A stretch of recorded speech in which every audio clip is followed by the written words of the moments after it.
Okay, this is how you turn on the answer back feature. First, unlock it, then get in. Insert the key twice. 1, 2, wait 5 seconds. 2, 3, 4, 5. Press unlock for at least 3 seconds, twice. Okay, then close the door. There you go.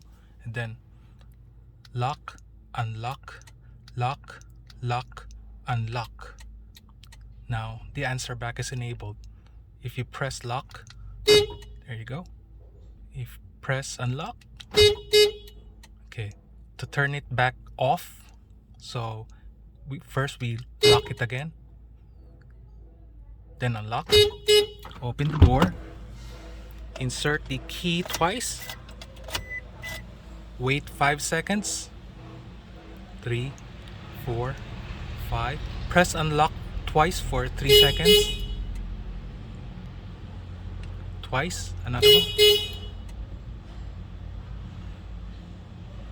close the door, then lock, unlock, lock, unlock, then it's now disabled.